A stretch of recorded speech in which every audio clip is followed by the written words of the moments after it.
Good morning, everyone. I would like to say welcome to all of you. It is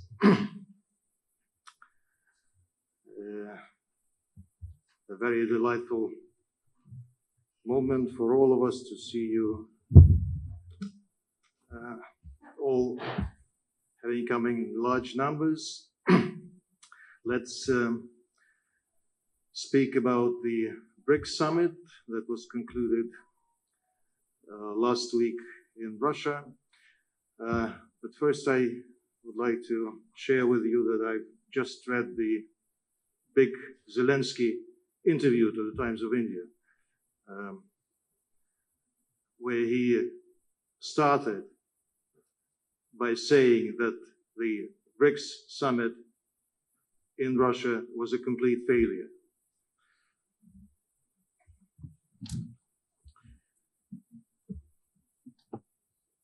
I don't know what he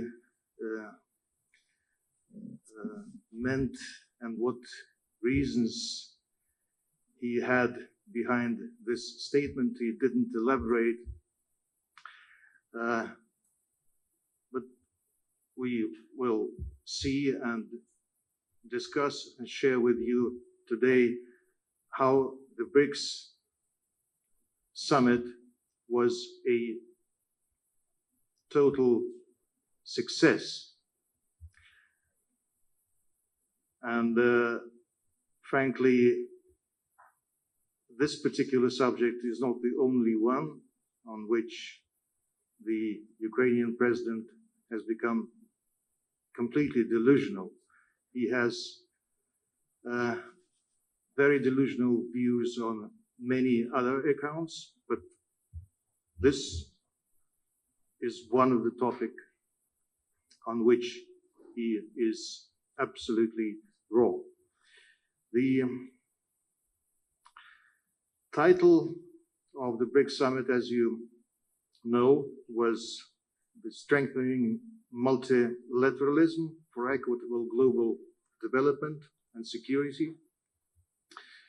It was the first BRICS summit in the expanded format, with leaders from 35 states and 6 international organizations, including the UN, in the capacity of the UN Secretary General, as well as Asian, African, Latin American countries who joined the BRICS Plus and outreach formats. Throughout the year, Russia hosted around 200 events, foreign and other sectoral ministerial meetings, the parliamentary forum in which Honorable Lok Sabha Speaker Shri Om Birla participated, the NSA's dialogue with the participation of Shri Ajit Doval, various working groups, conferences and seminars, business forum, cultural and film festivals, as also the sports, games, fashion forum, business forum, fire drills. The evolving BRICS, as we have seen, is a dedicated platform for the global South, as a reflection of the current realities. It's not an exclusive, but an inclusive platform, not anti-West, but non-West, as many BRICS leaders outlined, the Russian president included. It has transformed into an indispensable framework for emerging centers of power, and it keeps attracting more and more countries as a response to the global turbulence and uncertainty. As you know, more than 40 countries have expressed interest in joining, and the majority of these countries attended the summit in Kazan. Within BRICS, we respect and outline the sovereign equality, the diversity, the respect to mutual interest, and work for mutual benefit. It offers a diversified, inclusive, and consensus-based cooperation with more than 80 sectoral tracks structured into the 3 baskets, as you know. Policy and security, economy and finance, and humanitarian and cultural ties. We maintain that the platform is free from domination. We reject unilateral sanctions. We reject double standards and interference in domestic affairs.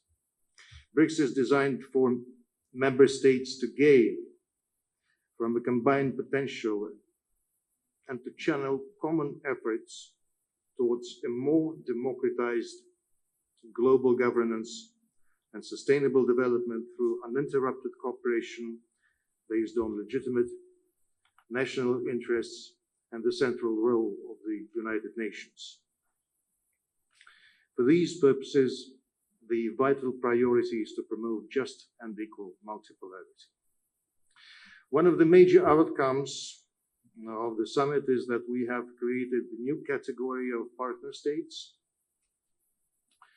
which will be individually invited to join the forum.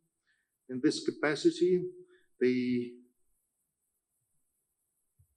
list of these countries will be announced after they accept the invitations that were endorsed by, at the summit. It was very important to satisfy the growing interest towards BRICS. This step will definitely multiply the value of our diversified partnership and add to the forum's global influence, which is now making a decisive contribution to the global food and energy security. To ensure seamless cooperation, it was decided, amongst other things, to work out an investment platform through strengthening the new development bank. The bank has already approved around 100 infrastructure projects worth 35 billion USD as the key institution for sustainable development of its shareholders. We consider the BRICS cross-border payments initiative to facilitate interaction between central banks and the use of local currencies to strengthen financial sovereignty and independence. We have studied the feasibility of an electronic platform to settle cross-border trade in securities, the so-called BRICS Clear, and a BRICS reinsurance company. We have an upgraded contingent currency arrangement, which serves as crucial tool to safeguard the member countries from short-term current account deficits. We implemented the Russian initiatives to create a grain trade platform within BRICS, the BRICS Grain Exchange, as well as set up the Nuclear Medicine Working Group, Academic Ocean and Polar Science Forum. We also shared the best practices through a newly created forum on special economic zones. We agreed to deepen cooperation within the Economic Strategy Partnership, Startup Forum, Partnership for the New Industrial Revolution, and the UNIDO Industrial Competition Center, BRICS Future Networks Institute, Energy Research Cooperation Platform, Clean Rivers Initiative, Anti-Epidemiological Early Warning System, Tuberculosis Research Network, BRICS Medical Association, and many other such tracks. We also deepen dialogue on resilient supply chains, e-commerce, stability and security of national internet segments, artificial intelligence regulation, energy transition, technological standardization, customs, tourism, emergency preparedness, labor markets, MSMEs and business incubators, vocational training, women empowerment, etc. I hope you have read the joint declaration that, which is absolutely comprehensive, counting around 130 or something paras. We also considered establishing climate and geological research, as well as transport cooperation platforms, a mechanism of authorized economic operators, international arbitration centers, the cinema schools alliance, mutual recognition of diplomas in digital education, and other things. As like-minded countries, we will keep closely coordinating on various international issues at the UN, G20, and WTO, and on their agendas to create better conditions for the global South to get an equal access to technological, financial, and natural resources, and to remove development gaps and achieve sustainable development goals. Consecutive presidencies of BRICS members, India, Brazil, and South Africa in G20 is a crucial precondition to this end, given that BRICS is focused to find just solutions and support the needs and aspirations of the developing countries. And so the summit in Kazan signaled that the new constructive agenda is shaping up. Russia is committed to strengthening BRICS further with the focus on practical cooperation and international coordination. With this brief introduction, I would like to offer to continue with the question and answers session, and your questions are most welcome. I'll be happy to answer.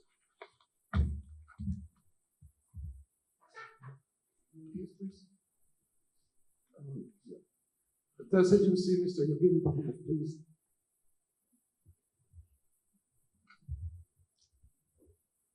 I'm Evgeny Pakhomov, TASS, Russian News Agency. So in light of the current political climate, how does the BRICS framework plan to strengthen its collective voice on global governance and international security issues? Thank you.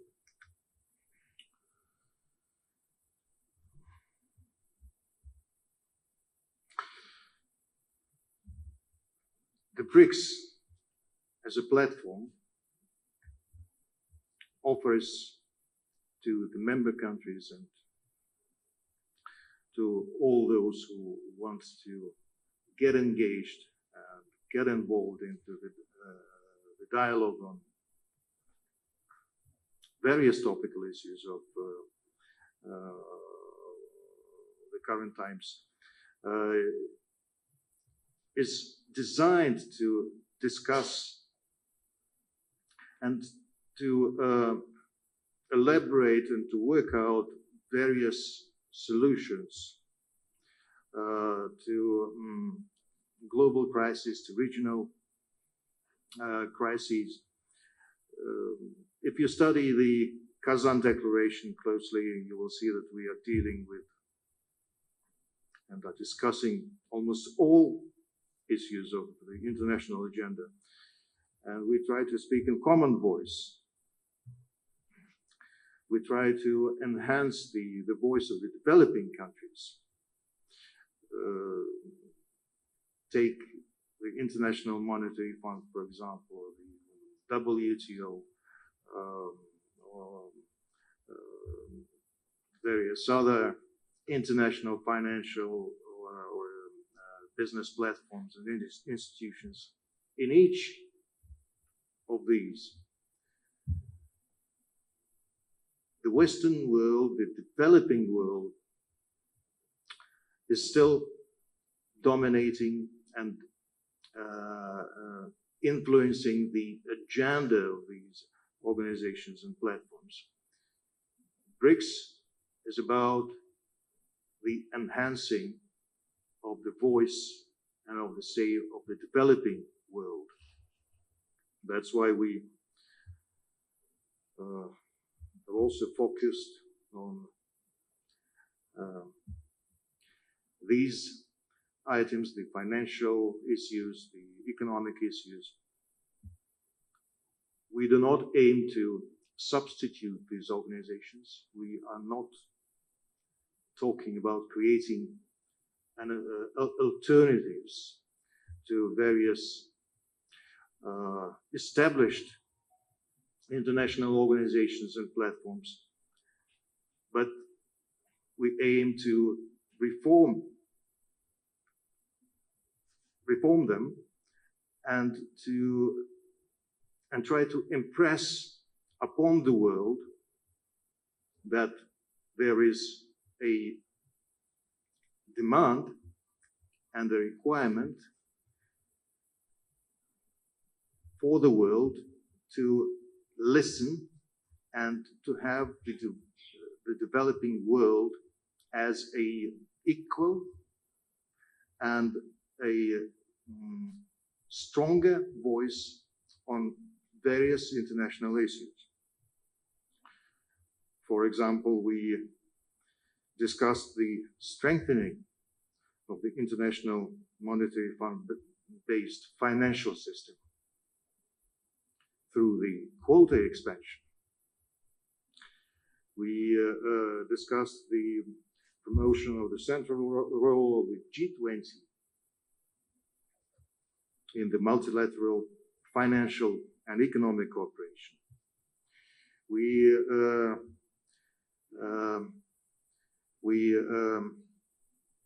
expressed the desire to empower the WTO with special treatment for developing countries, establishing national conditions-based climate change targets.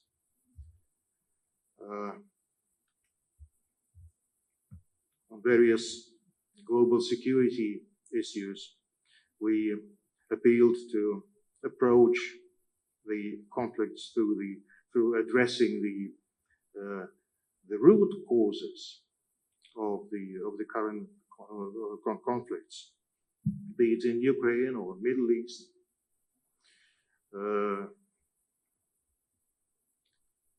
Called for the respect of interests of all nations and the genuine implementation of the UN Security Council decisions. Not only Ukraine was discussed, and not only Middle East, the situation in Afghanistan was also discussed, and the security situation in various parts of Africa was also one of the topics for the discussion. So basically, responding to the question, we gather and discuss in the BRICS format the approaches and the solutions to various topical issues, be it insecurity, be it the security situation in various parts of the world, or the reform of financial and economic institutions that there are on a global scale.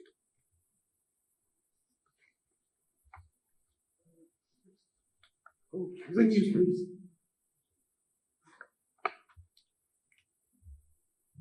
Good afternoon, Ambassador. I'm Ashok from Z News. I have a quick two questions.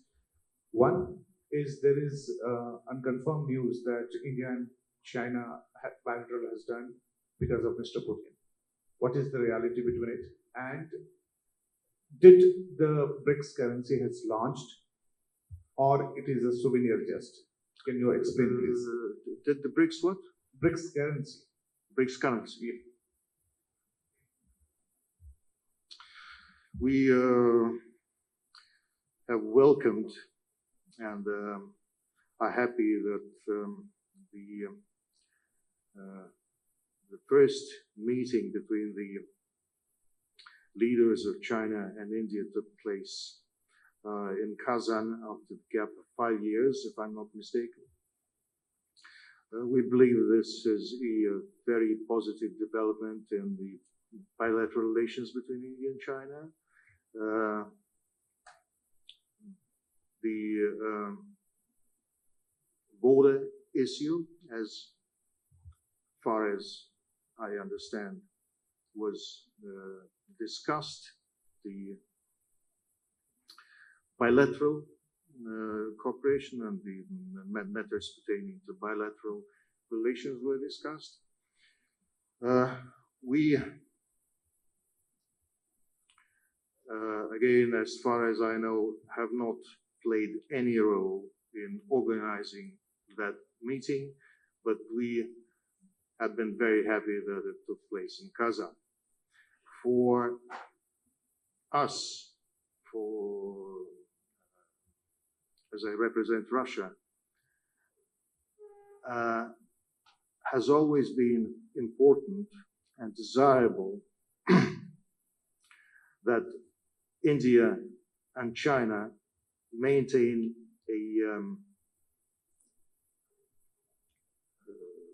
stable and good relations between themselves, maintain a dialogue between themselves. That would only be favorable and indispensable for the security situation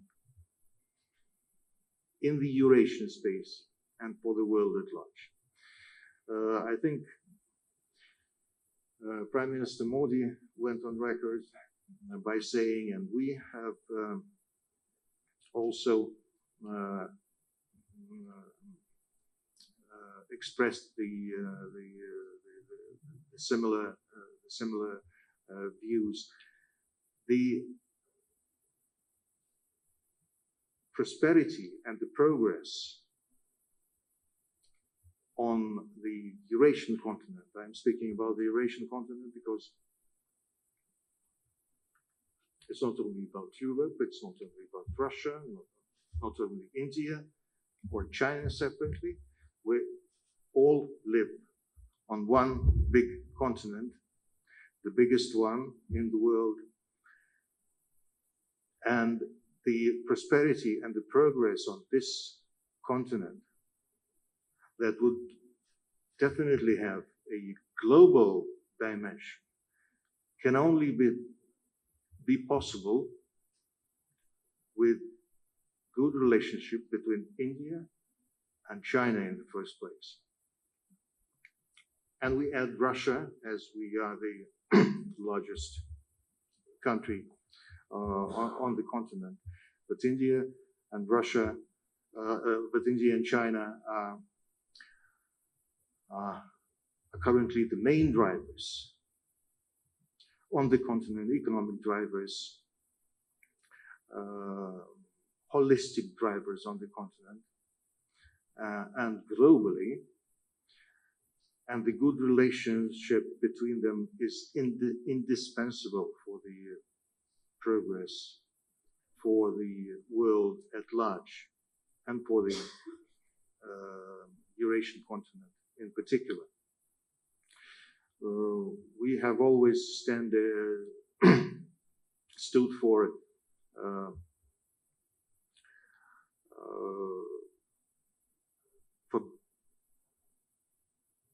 better trust between the two countries. We have always endorsed the trust between the two countries. We have never participated or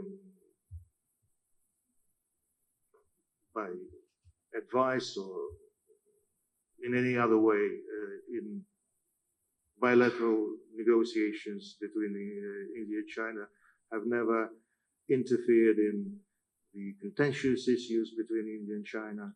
And of course, the border issue is one of them, probably the main problem in the relations between India and China. But we have always stood and openly spoke about the necessity and the need for better relations, for the close relationship between the two majors on this continent. And by saying this, and on the basis of this, we wholeheartedly welcomed the meeting that took place, and we hope that the improvement on the border, as we see, and such high-level interactions like the one that took place in Kazan would facilitate and open new ways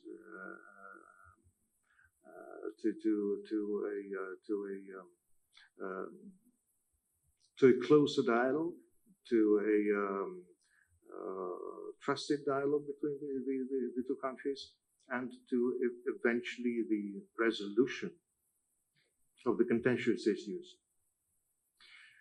If not a complete resolution, but at least it would be a way forward, and it would only be beneficial to all the countries on the Eurasian continent, big or small, and to the would be beneficial to the security situation, to the beneficial to the common voice of the globe towards various issues that need to be resolved, not only in security, but also in economic domain, in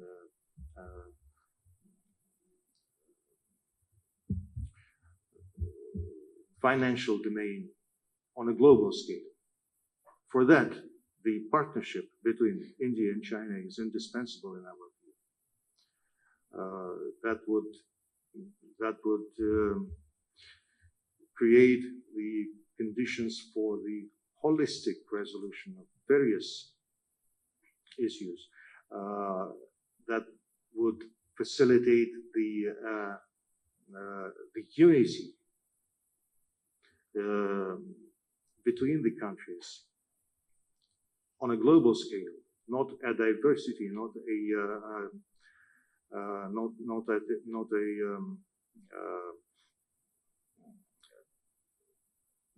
contradictions and not controversies, but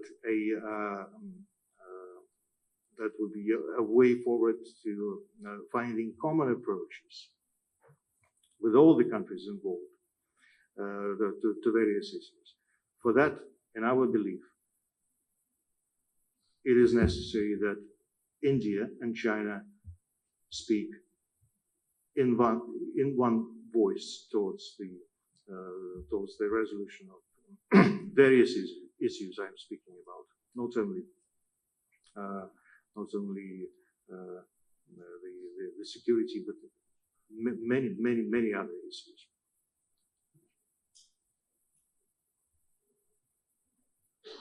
Mr. Kumar.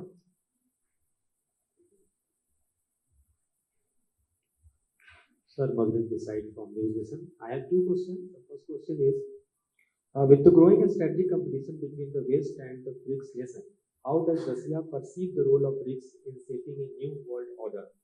Is BRICS becoming a counterweight to Western-led institutions like the G7? And my second question is, given Russia's position as a key global energy supplier, how does Russia plan to leverage BRICS to enhance energy security and trade, especially with countries like India? Energy supplier.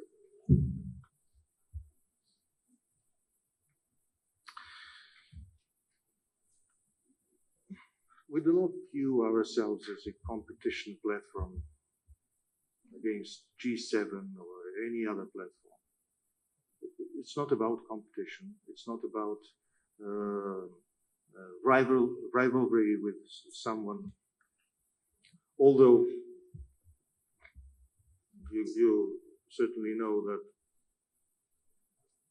if compared with G7, BRICS represents over 30% of the world land area, 45% of the population, 40% of oil production globally, and up to 25% of exports.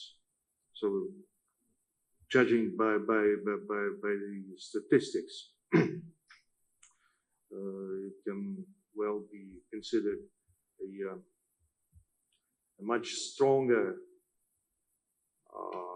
group of nations than the G7. But again, we do not compete with G7 or with any other groups. Within BRICS, we believe that the competition must be healthy and equal and just in the first place. And here we promote the interests of the developing countries in the first place, of the emerging markets, the emerging centers of power. We endorse the stable growth rates, industrial innovations, and human research potential.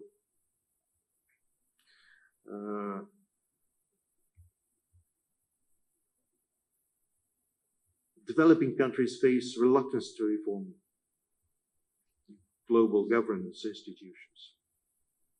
This is also a fact. And this is also something that we have discussed and speak within BRICS about the reform of the global governance institutions. Most undesired, which are pursuing their sovereign and independent foreign policies, are subjected to interference, unilateral sanctions. Those issues were also discussed.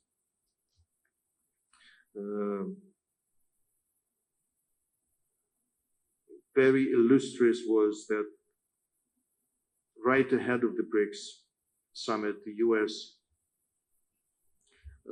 made new decisions with regard to unilateral sanctions against Russia. Today, it may be Russia, tomorrow it will be China, the day after tomorrow it may well be India. So these issues were also discussed.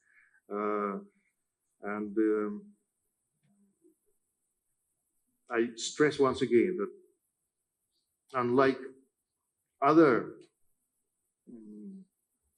instances which we see, and unlike the ways how the Western dominated institutions behave, BRICS is not targeted against anyone. And I reiterate that we don't want to replace the existing system. We only want to make it more efficient and more adequate and equitable. On energy front, we we have this is one of the major topics that is being discussed within BRICS. There is the energy platform that we have. We focus on the smooth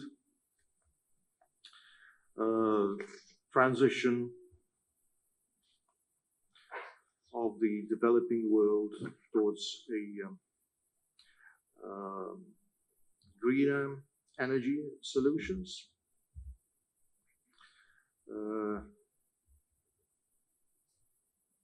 The energy dialogue that we have within BRICS also includes the energy research cooperation platform, which is focused on the issues of sustainable, equitable, affordable, and inclusive energy transition. In September, in Moscow, there was the Russian International Energy Week, in which India participated. Within BRICS, we held the energy ministerial meeting on the sidelines of that International Energy Week. We have also held the BRICS Youth Energy Summit this year. Currently, we implement the BRICS Energy Cooperation roadmap by 2025 that is aimed at coordination of policies, promotion of energy trade, investments and research, as well as technological cooperation in this sector.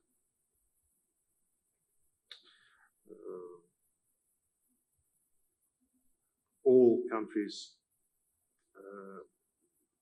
actively participated in the discussion of the energy issues. There are many specific topics within the energy dialogue. Not only the green transition per se, but also the more specific aspects like the digitalization, like the training of personnel, institutional development, students and academic exchanges, the geological platform that we proposed. It's also inherently connected with the energy dialogue. Not only focusing on the critical minerals, sector-wise discussion.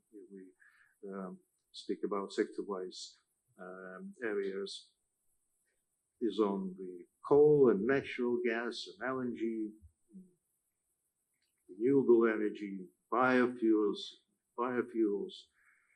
smart grids. So there is a very extensive and very practical agenda that is being that has been set by the countries and is being discussed. Please. Excellency, this is Divya from Indian Express. In the wake of Prime Minister Modi's two big visits to Russia in the recent months, what do you think about the future of India-Russia relations, especially with the Western countries, some of the Western countries objecting to them in clear terms last time? We were very optimistic about our bilateral relations. This year has been particularly productive. We have had the practice of annual exchange of summits since 2000, for 24 years already. Last year, the summit didn't happen for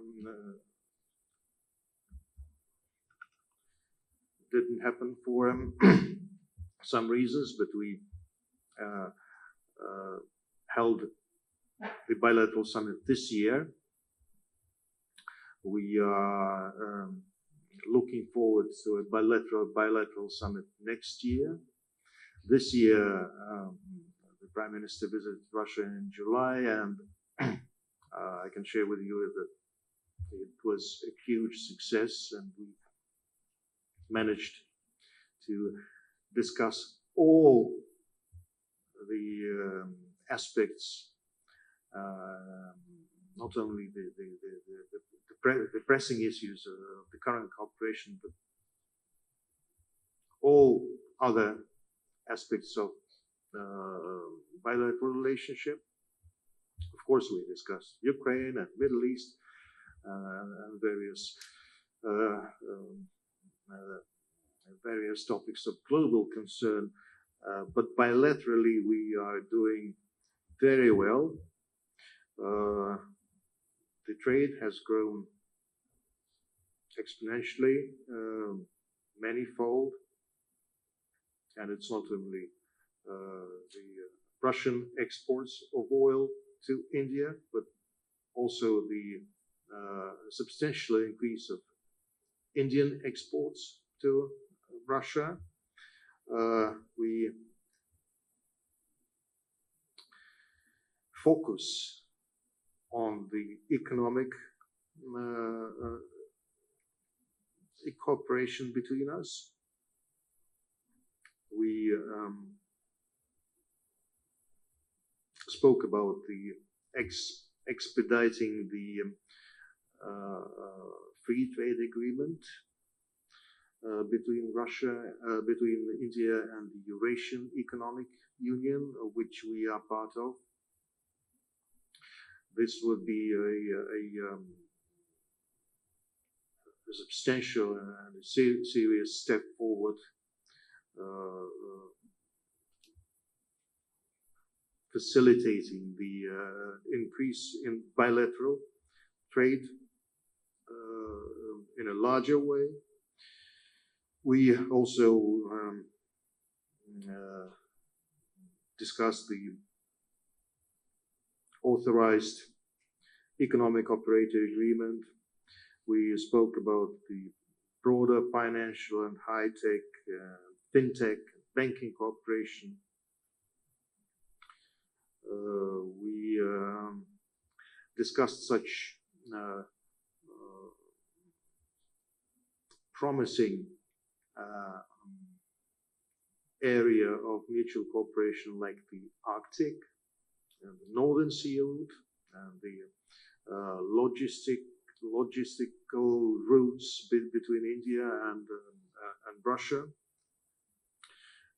India is expressing huge interest in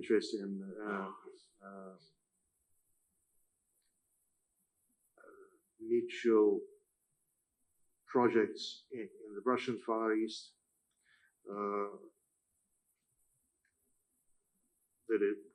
That would be a step closer to a more substantial and bigger engagement of India in the Arctic. And I'm not talking about the scientific research.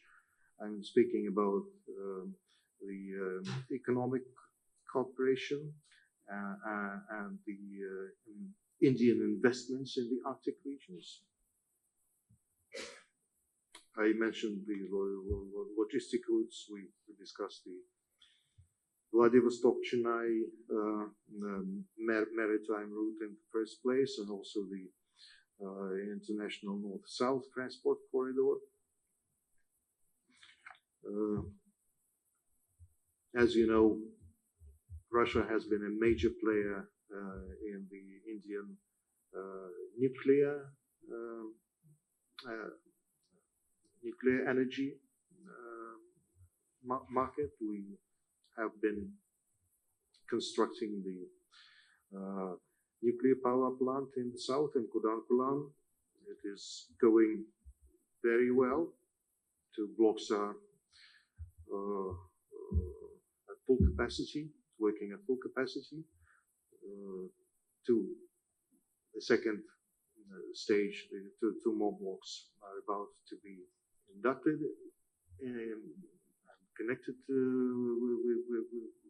with the national power grid. And there is also a third stage, two more reactors under construction currently. So all in all, we are constructing six reactors at Kudankulam.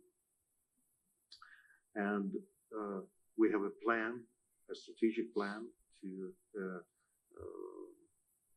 continue with this very beneficial cooperation, to continue and to expand the cooperation in the nuclear energy sector, not only for the energy purposes per se, but also for towards the use of non-energy nuclear application, like the nuclear medicine and various other technologies based on nuclear power. So bilaterally, we are doing very well. There are, of course, impediments, but we are coping with those obstacles quite successfully. We have the bilateral mechanism in place for the use of national currencies. The ways and the mechanisms about which I'm talking about is in place. Those Indian banks who are willing to utilize it, to participate in it, are participating, are involved in the bilateral financial network, and there are no impediments as regards the national currencies if those players who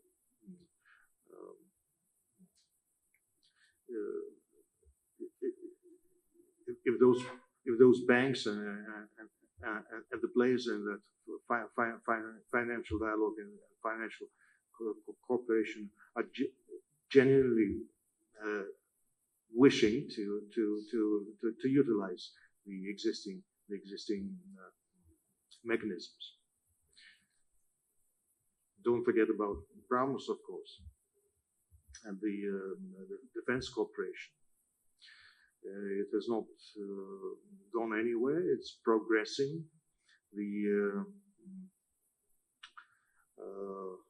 BrahMos project, the AK assault rifles, the joint venture that was established, and the factory is already working in Uttar Pradesh.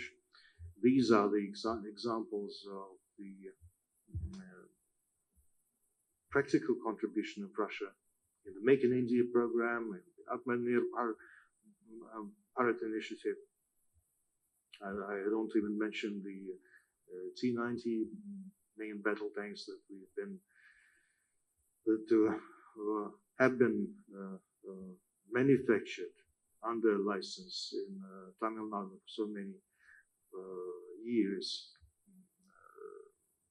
Su-30s an example, same thing. We have huge plans for the future. You may read the joint statement on the outcomes of the July summit.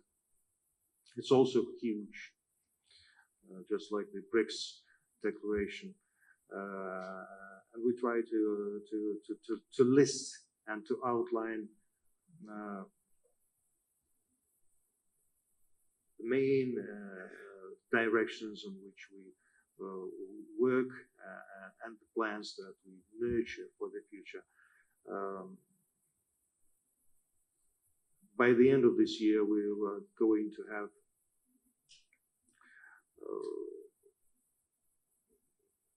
some more important bilateral events and more high-level visits of Russian officials to India are in the pipeline. I can share with you that in November, early November, we will hold the next session of our Intergovernmental Commission on Economic Matters, on Trade and Economic Cooperation. We are working towards the early session of our Intergovernmental Commission on Defense relationship. We are engaged in the interparliamentary dialogue between us. We have the Interparliamentary Commission between Russia and India.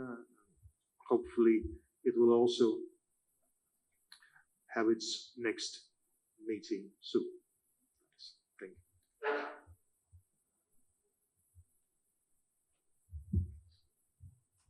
Thank you, Ambassador Sudhiranjan from Bloomberg. So, Ambassador, if you could give us an understanding on the India-Russia payments, and is India-Russia again thinking about a rupee-ruble exchange mechanism to increase trade between the two countries? You know,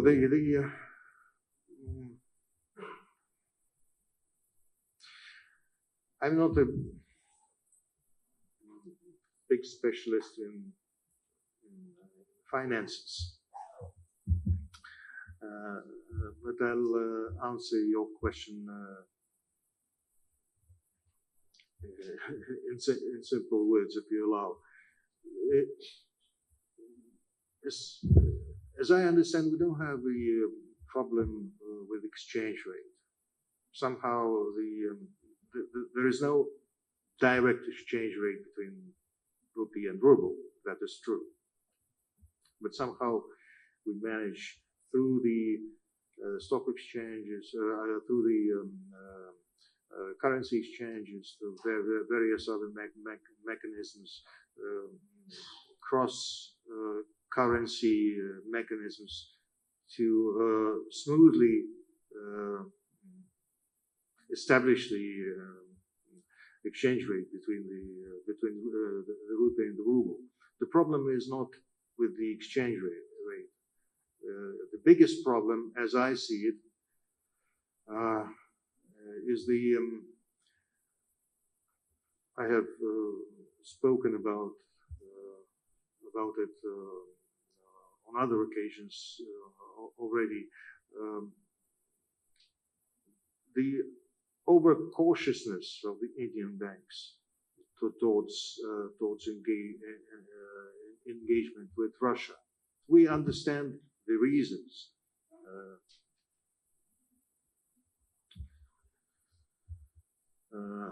The main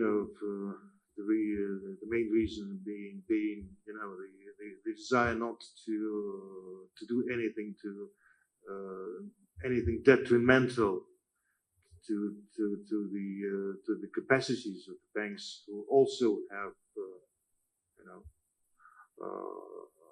accounts in USD, and the United States have been very meticulous in tracking the transactions between the Indian players and Russian counterparts, between Indian institutions, financial institutions, banks, the Russian counterparts, threatening immediately with secondary sanctions. We see the way of thinking and the line of approach. But here we come again to the question of,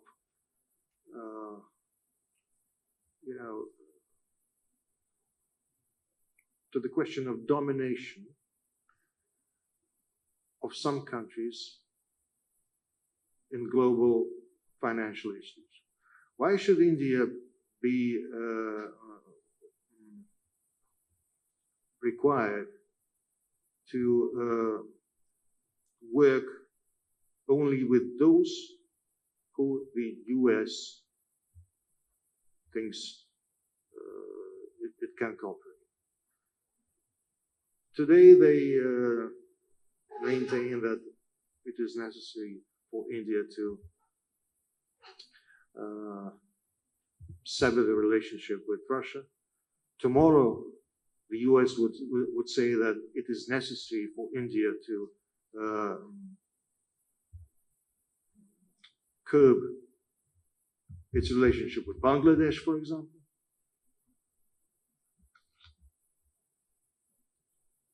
And what would India and the Indian banks would do in that situation? Say that, yeah, okay, we don't want to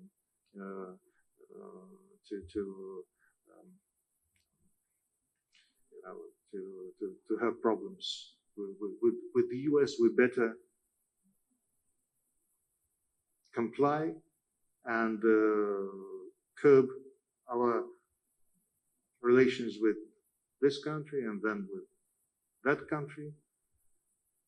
And there may be an endless list of these countries on which the US decides. I'm trying to say that it is necessary for India, it is necessary for Russia, it is necessary for China or for South Africa or Brazil, for other members of the BRICS, and for the vast majority of the world to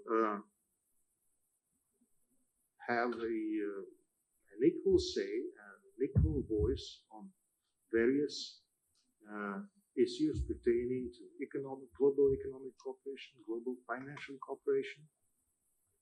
India's voice should be taken into account, as the US voice should be taken into account, as Russia's voice should be taken into account on an equal footing.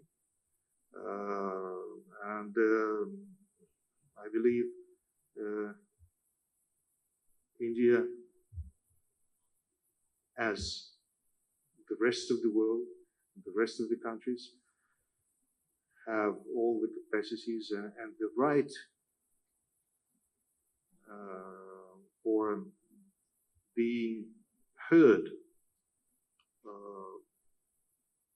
when we speak about the global cooperation, when we speak about various crises which require a solution, peaceful solution, if not military.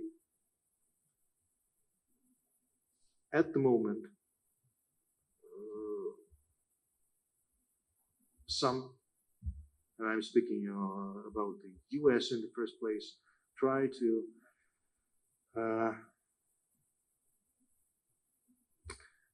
retain the position which the US and its allies have occupied for so much time and so many years. The say on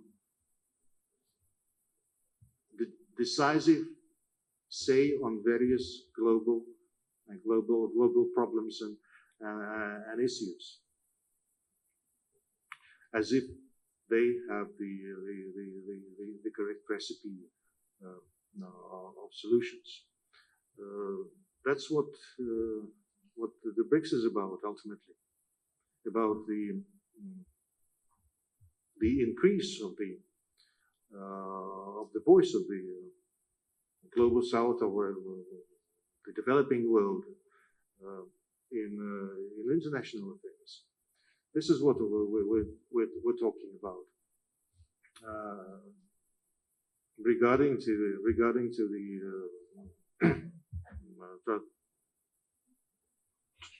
transactions between the financial transactions between various countries. We are hopeful that the understanding amongst the Indian banking community would grow, that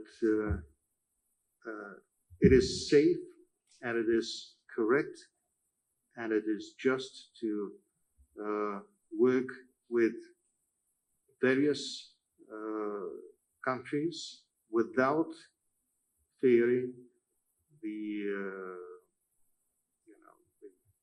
coercive measures from the US, for they are illegitimate in the first place. As you all know, India does not support unilateral sanctions and various coercive measures. It only supports the sanctions endorsed by the United Nations. And this should stay as such. Thanks. Good afternoon, I'm Rajneesh from TV9 News Channel. My question is, how does Russia view the relationship between... Good afternoon, sir. How does Russia view the relationship between India and China, especially after recent meetings with the leaders of both countries? Why is this relationship important to Russia, and what role does it play in regional and global dynamics? Well, I've spoken already. We wholeheartedly stand for the improvement of the relations between India and China, and the recent developments, I believe, are indicative of this movement and of this process.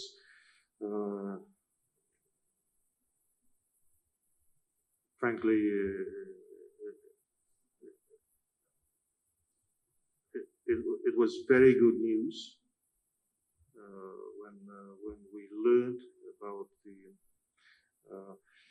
progress in the bilateral dialogue on border issues.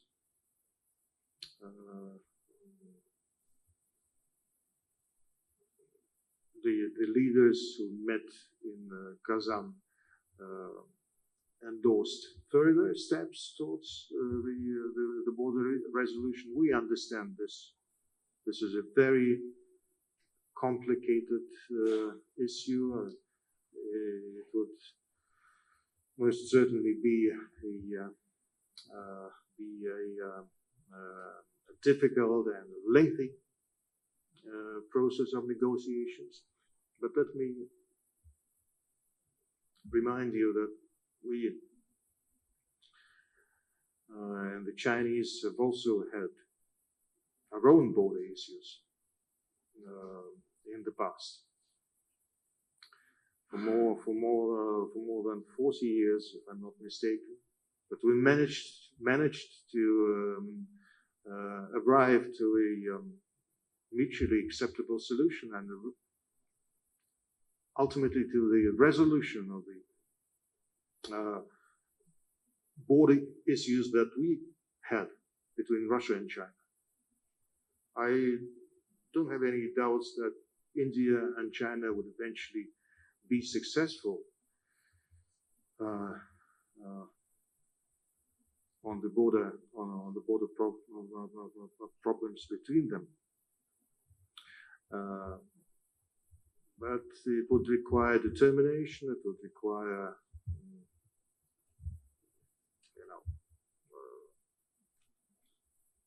open-hearted approach. It would require trust. Trust is probably the main prerequisite for the amicable resolution. But again, I'm sure that this would be achieved as we have succeeded with the Chinese, or the Chinese have succeeded with us. And the last question for the day by the Financial Express newspaper. Sorry. Good afternoon. My name is Uma Siddiqui and I'm from the Financial Express. You have talked about the energy cooperation between the BRICS members. So, just taking it forward, the new how will the energy security be impacted by adding the new members, which also include Iran and UAE, and the members who want to join, like Saudi Arabia? Is it going to help? Is it? Have you thought about it?